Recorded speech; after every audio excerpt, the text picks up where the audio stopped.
दोस्तों ये पांचों स्मार्टफोन जो है काफी तगड़ी बैटरी के साथ आते हैं।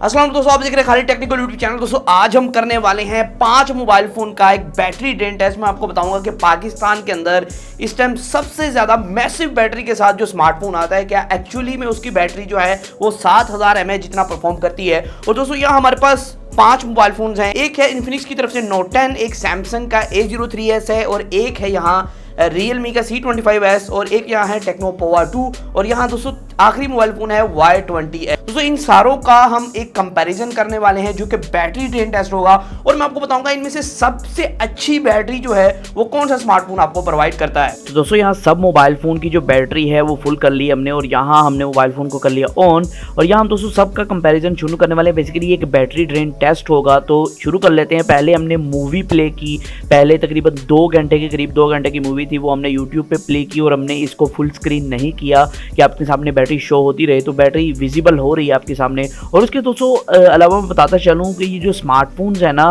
ये काफ़ी कमाल का रिस्पॉन्स दे रहे थे, क्योंकि अपनी रेंज के बेस्ट स्मार्टफोन है इसके अंदर। और सबसे ज़्यादा बैटरी की बात करें तो पोवा 2 के अंदर आपको देखने को मिलती है, और उससे नीचे कई स्मार्टफोन है। बैटरी mAh मैंने शुरू में आपको बता दिया, और ऊपर भी कुछ शो कर रहा हूँ। और इसके बाद हमने एक PUBG टेस्ट किया, जिसके अंदर हमने 1 घंटे से ऊपर जो है PUBG को रन आउट किया। हमने PUBG को खेला भी आधा पौना घंटा, और उसके बाद हमने PUBG को जो है होम स्क्रीन पे छोड़ दिया, और वहीं वो जो उसका आइकन सा होता है वो घूमता रहा, और हमें 1 घंटा टेस्ट किया। और उसके बाद बारी आई स्नैक या टिकटॉक की। स्नैक टिकटॉक एक ही बात होती है वैसे, तो स्नैक को हमने टेस्ट आउट किया इसके ऊपर, क्योंकि टिकटॉक जो है पाकिस्तान के अंदर जो है वो बैन है फिलहाल। तो यहाँ स्नैक को टेस्ट आउट करते हुए हमने काफ़ी देर जो है स्नैक को टेस्ट आउट किया।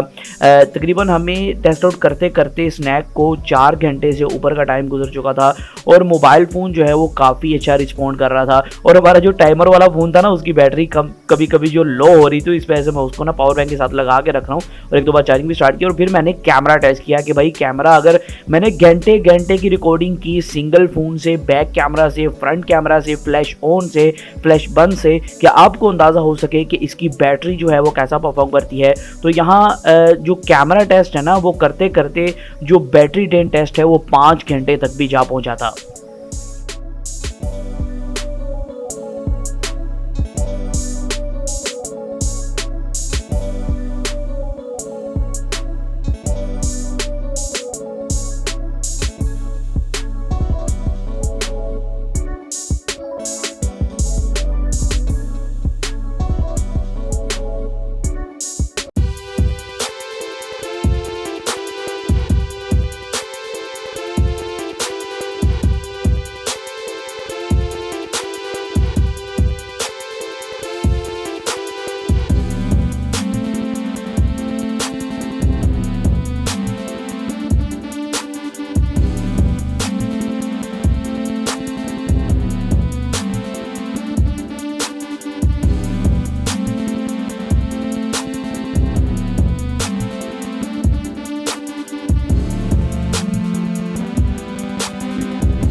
और सबसे पहले बंद होने वाले खिताब जो है वो नोट 10 ने हासिल किया, जो कि इन्फिनिक्स की तरफ से आता है, वो सबसे पहले बंद हो गया था।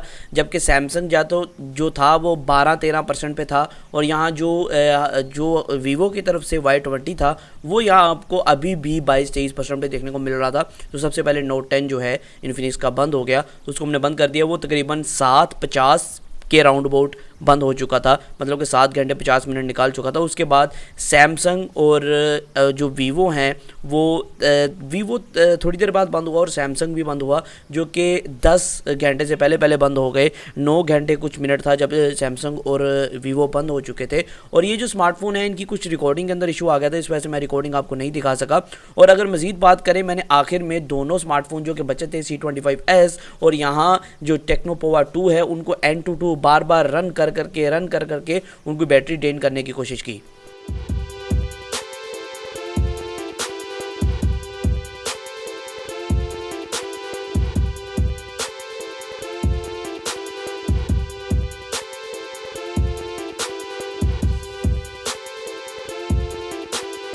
जो रियलमी है ना ये अच्छी लीड ले रहा था, लेकिन आखिर में आके तकरीबन 10 से 12% से ये पीछे रह गया। और यहाँ मुझे रीज़न ये नज़र आई कि रियलमी जो C25s है उसकी स्क्रीन जो है वो काफ़ी छोटी थी, जिसकी वजह से ये कम लीड से पीछे रह रहा था। जबकि यहाँ टेक्नो पोवा की स्क्रीन काफ़ी और बड़ी और मैसिव देखने को मिलती है, जिसकी वजह से बैटरी थोड़ी ज़्यादा कंज्यूम हो रही थी। इस वजह से ये जो है 12-13% का यहाँ फ़र्क देखने को मिला। और जब ये C25s बंद हुआ तो अभी भी टेक्नो पोवा 9% पे स्टेबल था, जो कि काफ़ी अच्छी बात है। और अभी भी टेक्नो पोवा 30-35 मिनट चलने के काबिल था, मतलब कि 11.5 घंटे आप कह सकते हैं 12 घंटे प्लस की आपको बैटरी टाइमिंग देखने को मिलेगी हार्ड टास्क पे। दोस्तों ये जो स्मार्टफोन है ना 9% बैटरी से विन किया है। अभी 9% बैटरी से क्यों विन किया है, क्योंकि दूसरा जो स्मार्टफोन था हमारा रियलमी का C25s ये भी तकरीबन इसके मध्य मुकाबिल था, लेकिन 9% से विन किया। उसकी रीज़न ये बनी क्योंकि ये जो C25s है इसका जो डिस्प्ले साइज़ है वो काफ़ी छोटा है इसकी निस्बत। और जो बड़े डिस्प्ले वाले फ़ोन होते हैं ना उनकी बैटरी कंजप्शन भी थोड़ी ज़्यादा होती है, क्योंकि बड़े डिस्प्ले को चलने के लिए ज़्यादा बैटरी की नीड होती है। तो इस वजह से इसकी 9% की लीड थी। अगर दोस्तों इसकी LED साइज या इसका डिस्प्ले साइज छोटा होता तो क्या पता ये ज्यादा से लीड कर पाता। लेकिन अभी तक का पाकिस्तान का सबसे ज्यादा बैटरी वाला फोन टेक्नो पोवा है, जो कि आपको काफी कमाल की बैटरी परफॉर्मेंस प्रोवाइड करता है मेरी नजर में। और बाकी फोन्स को इसने जो है बिल्कुल ही हरा दिया और काफी कमाल की परफॉर्मेंस प्रोवाइड की। सबसे पहले हमारे पास जो फोन डेड हुआ उसका नाम था इन्फिनिक्स का नोट 10। हालांकि मुझे एक्सपेक्टेशंस नहीं थी, वही बात आ जाती है, इसका डिस्प्ले बड़ा है इस वजह से सबसे पहले ये डेड हो गया, क्योंकि ये ज़्यादा बैटरी कंज्यूम कर रहा था। और उसके बाद सैमसंग का A03s और उसके बाद जी वीवो का Y20s और टेक्नो पोवा 2 था, जो कि मैसिव बैटरी के साथ आता है और इसकी बैटरी टाइमिंग भी काफ़ी आपको कमाल देखने को मिलती है। वैसे तो हमने 10 घंटे के अंदर इसकी बैटरी ड्रेन की काफ़ी ज़्यादा हार्डकोर टेस्ट करके। तो अगर आप डेली लाइफ के अंदर यूज़ करते हैं तो ये भाई ये जो स्मार्टफोन है ना आपके 2 दिन बहुत ही आसानी से निकाल जाएगा।